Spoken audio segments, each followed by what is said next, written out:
Eto, mini pan ulit guys. So may bago na naman tayo dito re-repair. So subukan na siya dito solusyonan kung ano ba ngayon kanyang problema. So kulay pink to na para siya ditong makeup na mini pan. Yun o, pag ginoon mo ganyan kanyang itsura, yung problem. So maingay tapos nagbo-vibrate or sumasakit na yung kanyang iris sa kanyang pinaka front cover. So hanap dito ng pyesa. Let's go. So in that case, harap ka dito sa ating mga gamit ng pyesa o ng kanyang pamalit na blade. So ito tamang-tama, may nakita tayo dito ang kulay pink din. So balik tayo sa ating video. Ito na nga guys, at nakaharap tayo dito ng pamalit ng kanyang blade. Gawa nung yung kanyang blade ay hindi na siya balance or unbalance na tinatawag. Kaya siya nagbabibrate. So unang step, ayan, tanggalin yung pinaka front cover niya. So, madali naman siya dito tanggalin, di ba? Ayun, oh. Pero pagka nahirap ka, guys, gamit ka dito ng flat screw. So, make sure lang na careful lang kayo para di kayo masugat. So, angat yan. Then, hawakan nyo yung gilid nitong pinaka-blade nya. Yan. So, make sure lang na dahan-dahan lang. Ayan, oh. Tanggal ko na siya.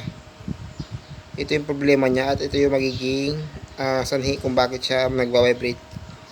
Putol na yung hélice niya. Pwedeng natusok to ng kung anong matigas na bagay, nabasag o kaya nahulog to mini pan, pero hindi naman siya eh.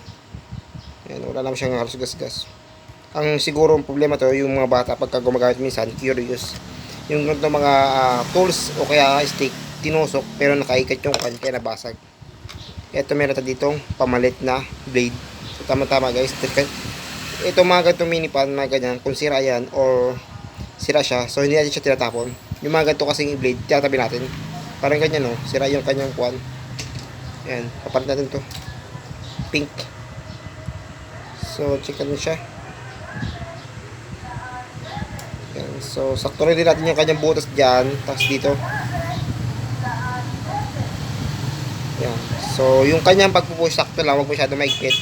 Check natin siya. Ayan, no?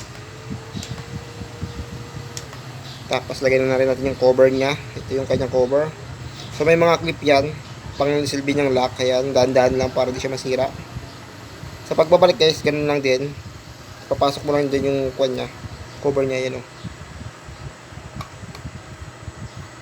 Yan o.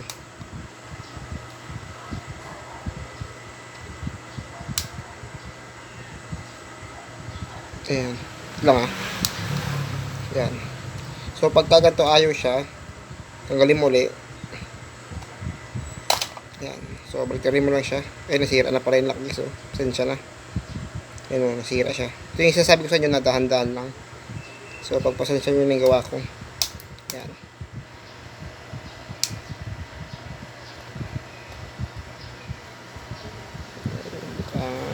Okay.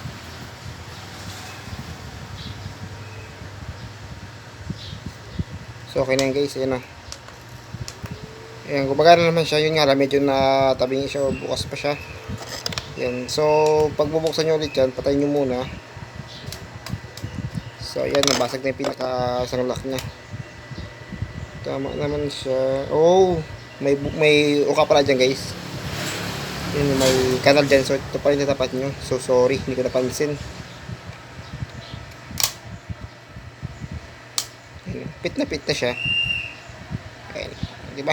So ganun lang mag-repair ng mga simple mini pan na portable, no. Ito yung kanyang problema. So napakasimple lang din.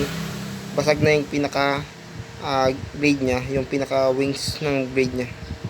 Kaya pag under siya, unbalance siya, tsaka vibrate.